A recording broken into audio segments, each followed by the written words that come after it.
Friends, eight educational academy 07 के इस YouTube channel में बहुत बहुत स्वागत है आप सभी दर्शकों का।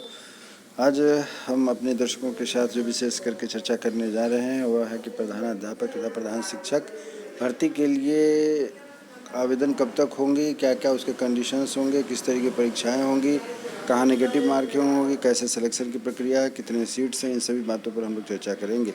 उम्मीद करता हूं कि आप हमारे दर्शक हैं तो आप हमारे इस वीडियो को शुरू से आखिरी तक देखेंगे और यह ज़रूर समझने की कोशिश करेंगे कि प्रधानाध्यापक और प्रधान शिक्षक के योग्य यदि आप हैं, यदि आपके घर में कोई इसके योग्य है तो आप उसको सलाह दें, मशवरा दें तथा इस वीडियो को अधिक से अधिक शेयर करें, जिससे कि वे लोग भी इस प्रधानाध्यापक और प्रधान शिक्षक की जो भर्ती परीक्षा में यदि अपियर होना चाहते हैं तो उन्हें भी इसका लाभ मिल सकेगा। तो चलिए आपका पुनः स्वागत करता हूं अपने इस YouTube channel at educational academy 07 में, और आपको मैं बताता हूं कि कौन कौन से यहां पर पद हैं और कैसे कैसे पद हैं, फिर इसकी प्रक्रिया के बारे में हम लोग चर्चा करेंगे। तो अभी सबसे पहले हम लोग चर्चा करने जा रहे हैं कि प्रधान अध्यापक के लिए जो पद हैं उसके बारे में मैं आपके सामने यहाँ पर एक डिटेल से रख रहा हूँ। उम्मीद करता हूँ कि आप इसको समझ सकेंगे कि क्या यहाँ पर बातें कही जा रही हैं। यहाँ पर देखिए, आपको जो मैं बताने जा रहा हूँ वह जो पद है आपके पास है, इस प्रकार से यह पदों की संख्या आप देख लीजिए। ये आपके पास पद हैं प्रधान शिक्षक के लिए, जिसमें कि सामान्य कोटि, EWS, SC, ST, EBC, BC एवं कुल दिए गए हैं, जिसमें कुल पदों की संख्या और उसमें महिलाओं के लिए संख्या जो है कि दी गई है। यहाँ आप देख लीजिए, कुल पद जो है कि प्रधान शिक्षक के लिए सामान्य के जो आते हैं उनके लिए पड़ जाता है कुल पद 1081, और उसमें महिलाएं जो होंगी उनके लिए अलग से सीट दिया गया है 3529। EWS के जो पुरुष होंगे अर्थात टोटल जो सीट होंगी उसमें 4018 हैं तथा महिलाओं के लिए 1408 पद दिया गया है। SC के जो टोटल पद है 8041 है तथा महिलाओं के लिए 2814 दिए गए हैं। वहीं SC के लिए जो है कि टोटल 806 पद हैं, लेकिन महिलाओं के लिए 263 पद दिए गए हैं। EWS के लिए 10,056 पद हैं, तो उनके लिए महिलाओं के लिए पद दिए गए 3,521। BC के लिए कुल पद जो है कि 7,245 है, तो महिलाओं के लिए 2,529 पद दिए गए हैं। कुल मिलाकर के जो है कि पदों की संख्या है 40,247 तथा महिलाओं के लिए जो है कि पदों की संख्या जो है 14,093 दिया गया। इसी प्रकार प्राचार्य के लिए भी जो है कि कोटि और इनके जो है कि पदों की संख्या दी गई है। तो कोटि में आप देखिए कि कुल पद तथा महिलाएं दी गई है, जिसमें कि सामान्य पद जो है प्राचार्य के लिए उसमें जो है कि आप देखिए कि 1340 पद हैं, जिसमें से 470 पद महिलाओं के लिए है। EWS के लिए 576 पद है टोटल, उसमें से 201 महिलाओं के लिए है। SC के लिए दिया गया है 1283 पद तथा इनके लिए महिलाओं के जो पद दिए गए हैं वह 413 पद दिए गए हैं। इसी प्रकार ST के लिए 128 पद है, उसमें से 41 महिलाओं के लिए है। EBC के लिए 1595 पद टोटल है, जिसमें 518 पद महिलाओं के लिए दिए गए हैं। BC के लिए 1139 टोटल पद है और 371 जो है कि महिलाओं के लिए पद है। कुल मिलाकर के 6,061 पद हैं और उसमें से 2,014 पद जो है कि रिजर्वेशन में रखा गया है। तो कुल मिलाकर के अगर आप देखते हैं प्रधान शिक्षक तथा प्राचार्य के लिए, तो यहाँ पर आपके पास लगभग 48,000 सीटों के लिए बहाली आई हुई है। अब हम लोग आगे बढ़ेंगे कि यह जो सीट दी गई, अब सीट के बाद इसमें बहाली की प्रक्रिया कैसे से होगी, क्या क्या चीज़ें होंगी, उस पर हम लोग यहाँ पर अब चर्चा करने जा रहे हैं। उम्मीद करता हूँ कि आप हमारे साथ बने रहेंगे और देखते रहेंगे क्या क्या आपके लिए होने वाला है। प्रधान अध्यापक तथा प्रधान शिक्षक के लिए जो फॉर्म फिलअप होंगे उसमें आपको ऊपर में ही बताया गया है कि 2 तारीख तक अर्थात 2 अप्रैल तक आप आवेदन कर सकते हैं।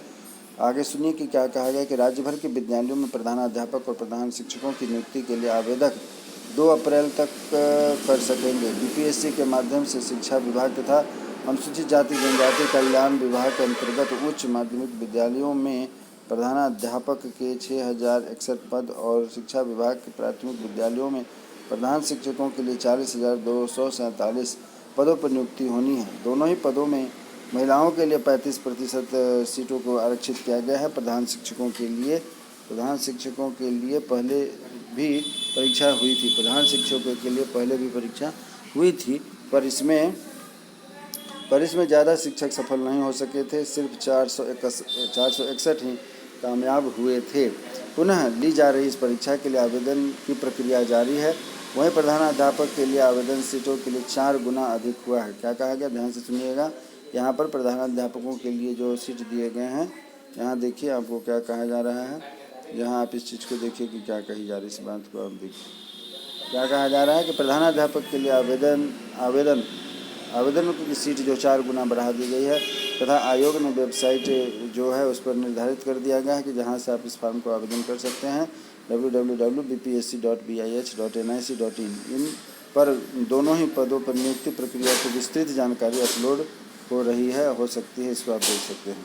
एक चीज़ और महत्वपूर्ण बात यहाँ पर निकल के जो सामने आई है, जो आपके लिए बहुत ही महत्वपूर्ण है, यह भी देखते चलिए। यहाँ पर आपको बहुत ही महत्वपूर्ण बात दी गई है। अगर आप इसके लिए प्रतिभागी हैं तो आप निश्चित रूप से इस चीज़ को देखिएगा। कहा गया है कि दक्षता परीक्षा में उत्तीर्ण ही बनेंगे प्रधानाध्यापक, अर्थात आयोग की ओर से अधिसूचना के अनुसार 2012 या उसके बाद नियुक्त शिक्षकों के लिए आवेदन के लिए शिक्षक पात्रता की परीक्षा उत्तीर्ण होना अनिवार्य कर दिया गया था। आपको पता होगा, आप इस कैटेगरी में निश्चित रूप से आते होंगे, परीक्षा उत्तीर्ण होना आवश्यक हो गया है। वहीं 2012 से पहले नियुक्त शिक्षकों के लिए दक्षता परीक्षा में उत्तीर्णता आवश्यक हो गई थी। लेकिन वहीं दूसरी तरफ देखिएगा, सीबीएसई, आईसीएसई बोर्ड तथा बिहार बोर्ड से संबद्ध विद्यालयों में कार्यरत शिक्षकों के लिए दक्षता परीक्षा या पात्रता परीक्षा की प्राविधान लागू नहीं होगा। आवेदन के लिए राज्य भर के विद्यालयों में माध्यमिक शिक्षक के पद पर न्यूनतम 8 वर्ष की लगातार सेवा। देखिए यहाँ पर एक चीज़ महत्वपूर्ण बात कही जा रही है, आप अगर इसमें हैं तो इस बात का ध्यान दीजिएगा। यहाँ पर कहा जा रहा है कि कौन सी आपकी होनी चाहिए, यहाँ पर आपको जो दिया जा रहा है इसका ध्यान देखिए कि कहा गया आवेदन के लिए राज्य सरकार के विद्यालय में माध्यमिक शिक्षक के लिए पदों की संख्या 8 वर्ष का होना अनिवार्य है। लेकिन वहीं दूसरी तरफ सीबीएसई, आईसीएसई तथा बिहार बोर्ड से स्थानीय संबद्धता प्राप्त बिहार बोर्ड, इसमें आप देखिए यहाँ पर एक दूसरी बात कही जा रही है, इसको आप जो है कि देख सकते हैं कि क्या कहा गया है। वहीं यदि आप सीबीएसई, आईसीएसई बोर्ड के द्वारा स्थापित संबद्ध संस्थानों से यदि आप कर रहे हैं कोर्स, तो वहाँ पर आपको 12 वर्ष का अनुभव लगातार होना चाहिए। देखिए यहाँ 2 तरह की बातें कही जा रही है। यदि आप बिहार सरकार के शिक्षक हैं तो उसमें आपको 8 साल का अनुभव लगेगा। लेकिन वहीं दूसरी तरफ यदि आप सीबीएसई, आईसीएसई बोर्ड तथा बिहार बोर्ड से किसी मान्यता प्राप्त प्राइवेट संस्थान में पढ़ा रहे हैं तो उसके लिए 12 वर्ष का लगातार आपको होना चाहिए, बीच में ब्रेक नहीं होना चाहिए। तब जो है कि आप इसके लिए एलिजिबल हो सकते हैं, मान्य हो सकते हैं। इस चीज़ का आप ध्यान रखिएगा। सेवा तथा सीबीएसई, आईसीएसई बोर्ड में बिहार बोर्ड के अस्थायी संबद्धता प्राप्त वाले उच्च विद्यालयों में आपको शिक्षक के पद के न्यूनतम 10 वर्ष के लिए दिया गया है। फिर से सुन लीजिएगा, 12 वर्ष की लगातार सेवा तथा CBSE, ICSE board, Bihar board संस्थान से संबद्धता प्राप्त विद्यालयों में उच्च माध्यमिक अर्थात हाई स्कूल में जो है कि माध्यमिक शिक्षक में आपको 10 वर्ष का अनुभव होना चाहिए। यदि आप जो माध्यमिक में हैं तो 12 वर्ष का अनुभव और उच्च माध्यमिक में है तो 10 वर्ष का अनुभव आपके लिए मान्य होगा। लेकिन यह चीज़ ध्यान रखिएगा क्योंकि आपको कंटिन्यू होना चाहिए, बीच में छूटना नहीं चाहिए। एक बात और यहाँ पर बहुत अच्छी कही गई है, इसको भी आप ध्यान से देख लीजिए। आप इसमें से मैं उम्मीद करता हूँ कि आप इस कैटेगरी में आते होंगे जिसमें क्या क्या कहा गया है, इसको देखिए ध्यान से। कहा गया है क्या है, यहाँ देखिए,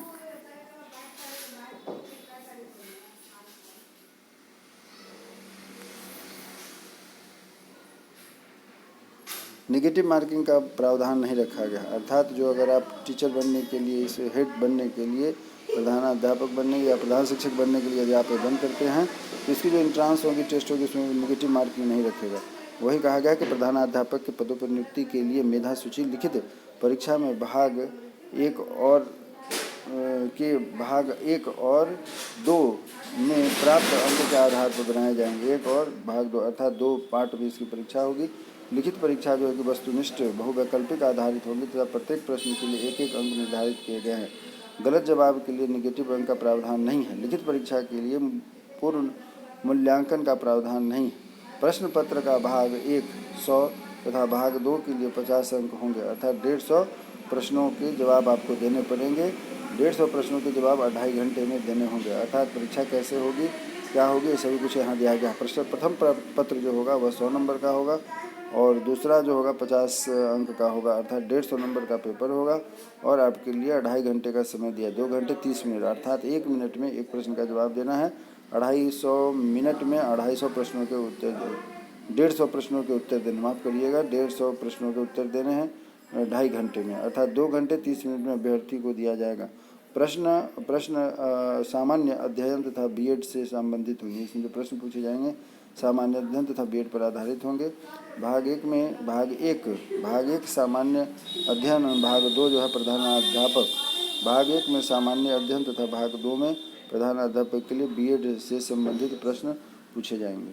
अब यहाँ जैसा कि मैं आपको विस्तृत जानकारी दे ही रहा हूँ सभी बातों के लिए, एक चीज़ और आपको चलते चलते बताना चाहता हूँ कि यदि आप हमारे चैनल से जुड़ रहे हैं, हमारे चैनल को सब्सक्राइब करते हैं, तो इसकी तैयारी संबंधित जो आपकी तैयारी के लिए जो सहायक होंगे, जैसे कि बीएड के प्रश्न पूछे जाएंगे तथा सामान्य अध्ययन के प्रश्न पूछे जाएंगे, तो वह भी आपको हमारा एक सीरीज उसके लिए भी स्टार्ट होने जा रहा है आगे आने वाले दिनों में, जिसमें कि हम आपकी तैयारी करवाएंगे, जिसमें कि आप प्रधान शिक्षक होने के लिए कैसे तैयारी करेंगे। तो उम्मीद करता हूं कि हमारा यह वीडियो आपको निश्चित रूप से अच्छा लगा होगा। अच्छा लगे हो तो चैनल को सब्सक्राइब करें, मित्रों के साथ शेयर करें, तथा आपको किसी भी इस प्रधान शिक्षक तथा प्रधानाध्यापक शिक्षक के संबंधित कोई भी क्वेरी हो तो आप हमारे कमेंट्स बॉक्स में जा करके अपनी समस्या को लिख सकते हैं, उसको समाधान करने का पूर्ण प्रयास किया जाएगा।